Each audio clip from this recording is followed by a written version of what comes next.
Now, as I promised, let's extend our service with ability to write files to the disk. We can use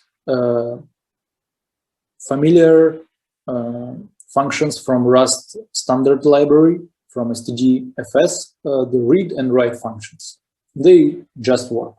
You don't need to have any external binaries or stuff. You can just use standard library functions for that. So now we will have an application that's called URL downloader that uses curl to download something from internet, some file, and we will use local storage to write that file to the disk, right? And that makes two WebAssembly modules. And we will have the second WebAssembly modules to provide the public API to glue those two modules together. So let's first, the main focus here of the URL downloader will be on local storage.was, because it's a new functionality that we extend the previous one. But you should also know that this is not a different name a little, this is just a convenience. Never mind, it doesn't mean anything. So here is the local storage file, the main code of the local storage module. It does a simple thing. It takes a file name, it takes file content as a byte array, it creates a path. It will always write all files to the same directory. This is for simplicity purposes. And then we just write file content to the file system, and that's it. And if we have an error, we return it as a string. You can obviously define your own structure with different fields to return error as a separate field, as you would do in Rust. But here we return it as a simple string. And if everything is okay, then we return okay.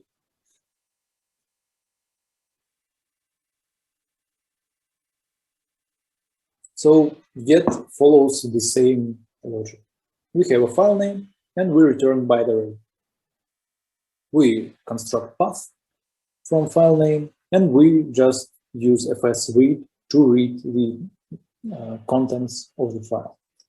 And if something goes wrong, we return error instead of file contents. It's not the best way to approach error handling, but it's for simplicity purposes, it's really okay. We will see the error, so it's gonna be okay for now. But you can approach that differently. You can use your favorite Rust patterns here, except you can't use enums right now, but the FC macro doesn't support them, but everything is still expressible in terms of structures. So that's the whole logic of our new wonderful functionality of writing files to disk in a peer-to-peer network on a distributed/decentralized application. So our app here, it won't be much distributed. It will be a single app, but we will later see how to make it a distributed application and compose different modules as different services into a single application through AirScript. But first, let's start with a simple approach where we have all these modules linked together. Let's review the Facade module. Go to examples repository. Then I go to URL downloader folder. And here I have Facade module. It's a simple module. It has simple dependencies, Fluence SDK, log for local development, and base 64 for, well, deserializing and serializing file contents to string. It's again a single file here. It could be, it shouldn't be just a single file. You could use any number of files you want. So this is a facade module. What's a facade module? The thing that I didn't tell you yet about Fluence applications is that you can have only a single module to be publicly available. That's for security reasons and for designing reasons. When you design some service, you want to provide nice API to your users. You don't want to show all API uncontrollably, right? You want to have some control over it. And the facade module, it gives a control over it. So only single module has its API publicly available. If you need to have API from different modules publicly available, you can just repeat it here. You can just here define a function and call the internal module here. So we have two API functions. First one is named fancily get and save.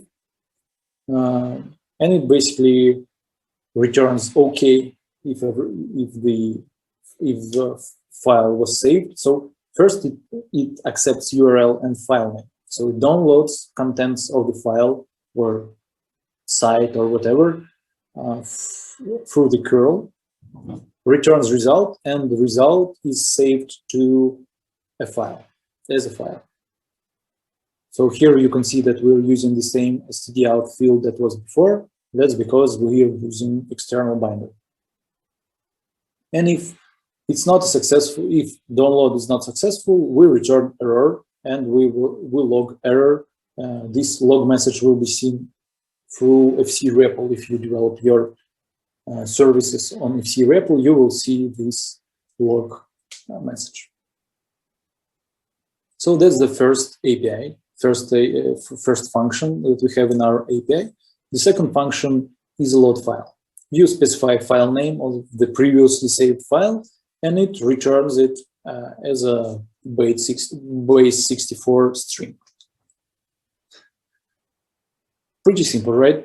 You download, you store. If you query already downloaded file, you just get it from the file system and return its contents. The crucial part here is how to link several WebAssembly modules together. Here we have the curl adapter. It's a module around curl. It's almost the same as in the previous example, but it has a little different signature. It has a download function that returns result containing. We'll look through it.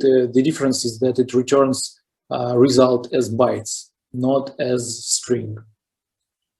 So okay, and here and we link the curl adapter to the facade module in almost the same way as we did with mounted binaries, but with this crucial difference that instead of specifying host here, we specify the WebAssembly module name here. And the same with local storage. We specify local storage module name, and we say that we want to use get function with the name file get. We want to use put function with the name file put, and that's it. So we're free at renaming the functions as we want. I didn't want to have get and put functions here. I wanted to make it clear that this is a file put and file get, and I did that. This is through this link name attribute. So far, so good. So let's take a look at the curl adapter module. It should be really familiar to us already. It's almost the same as the previous module. The only difference is that instead of previously we had this function request, and it was stringifying the results. So it was trying to convert stdout or stdr from byte array to string. The download function, it doesn't do that for performance reasons. Obviously, you don't want to convert bytes to strings with no reason. It's handy for returning to the front end strings, but between modules, makes more sense to return bytes. So the difference is stringify and no stringify here. So in everything else is the same module as before. It has the curl mounted binary with it, so it has to have configuration file for that module. And we can see it, that we have this configuration file for curl here, and it's the same as before. It specifies mounted binaries. And let's take a look at the configuration file for a module local storage. It's different. For some funny reason, it has mounted binaries here. It makes no sense. They don't break. It doesn't break anything, and it just it's unused. So ignore that. It's a configuration for a local storage module. So we need to have access to file system. And here how it's done. We need to specify preopened files, and we can only use temp temporary folder and directory, and we say that we want to refer to the directory under the name sites. So here, if we take a look at the local storage again, we will see a constant defined here, the directory, and it says sites. So you can kind of abstract here over the real path that will be used. It can be handy in some cases. So instead of linking sites to TMP, you can say that you link sites to different folder.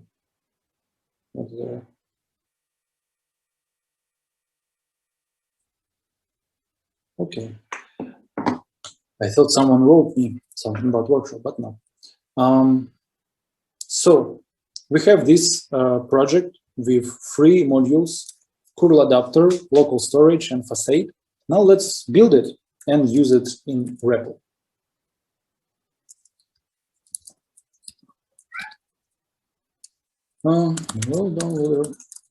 So let's build it. And let's do fc REPL, REPL config.toml. And here we have it. Let's take a look at the commands prepared here. We can call get and save function to save logo to file system.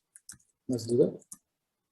And we can see here and we can then load that file from the file system in base 64. So as all this is happening, since it's a REPL, it's a local thing, all this happens on my machine locally. That means that the file is stored somewhere on my machine. Let's try to find it. I'm not sure. It's here. Logo SVG. Okay, well, it's a SVG file, but let's open it in a more good fashion. Yay, it's Fluence logo. Okay. Oh, wow, I have 9 questions.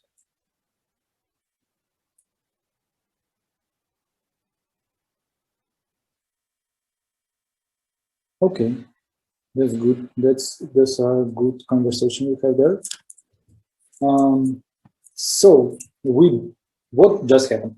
We have built the project into 3 WASM files. If I go to right here, I will see WASM files. It's more than 3 because the build sh, it builds files like here and then copies them to artifacts folder, where, well, it's more handy that way. Okay, we built it and we used REPL to run the service locally. How it works? We have 3 modules described here. First one is local storage that describes pre-opened files and map adheres almost the same way as before, except it uses current directory instead of TMP. It describes curl adapter and specifies mounted binaries as before, and it describes Facade module with no access to file system or network whatsoever. So Facade on its own, it can't access file system, it can't access network. Only local storage can, only curl adapter can. Okay.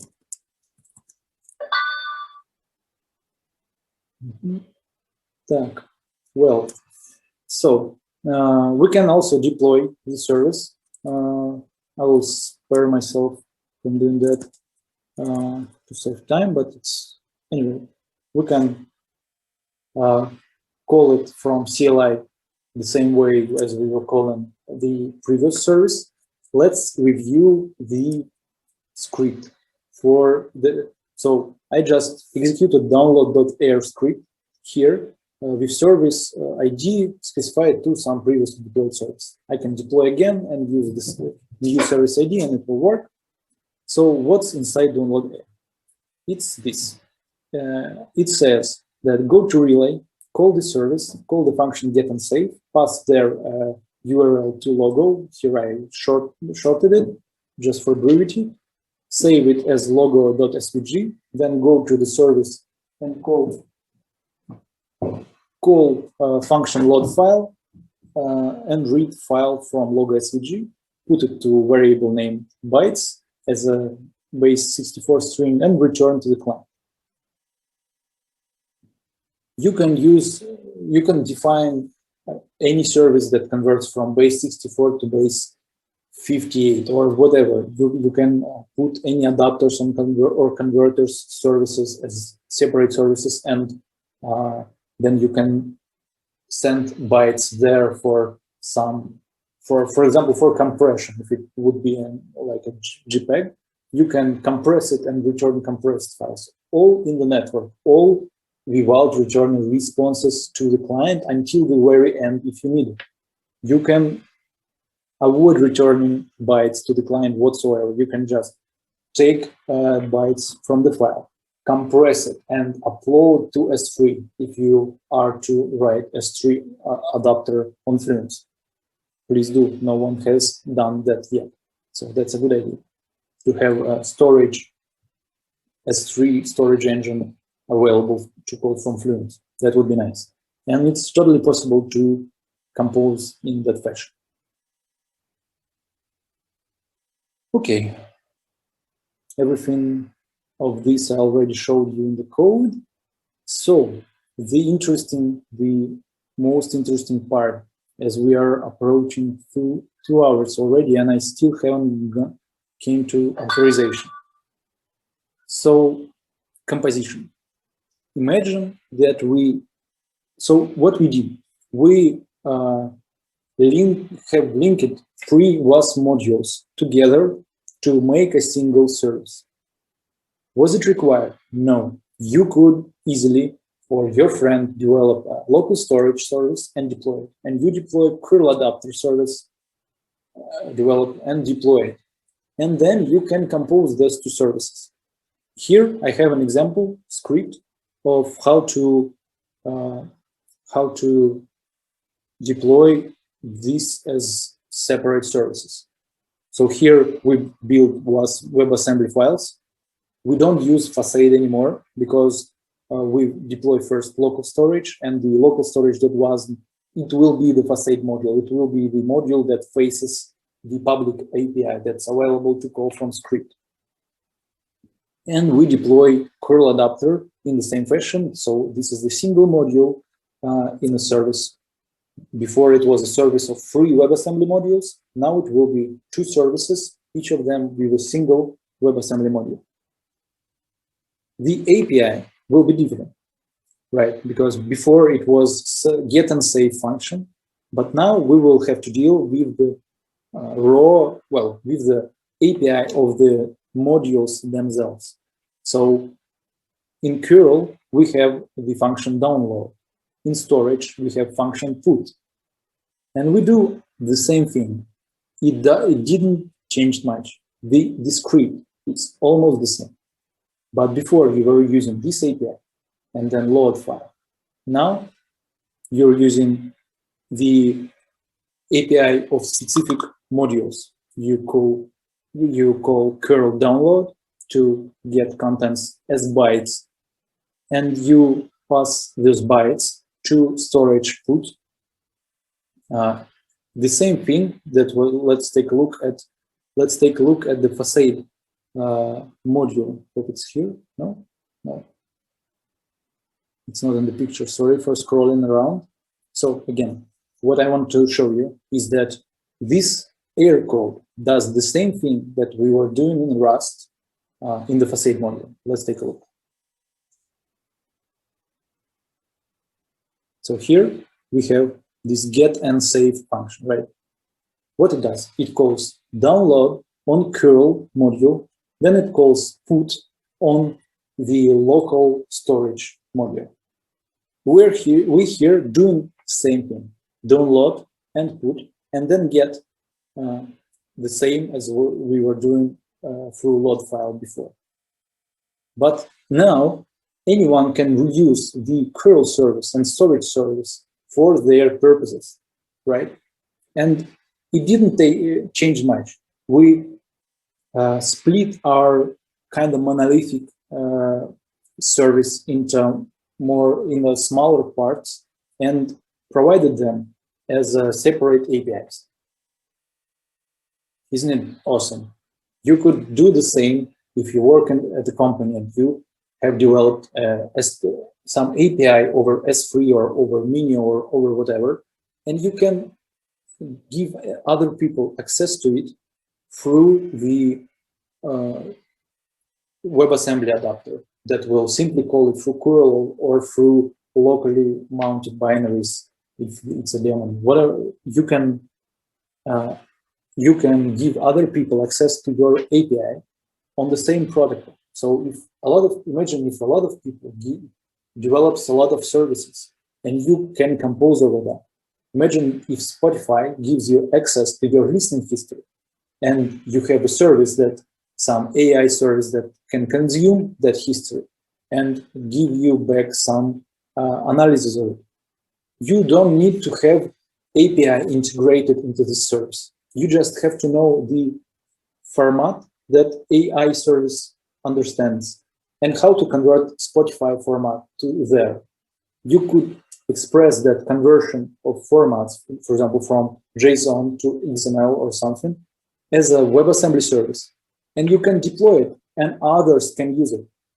And you have deployed a small WebAssembly service that all it does is converts data from Spotify to some analysis, preference, music analysis service format.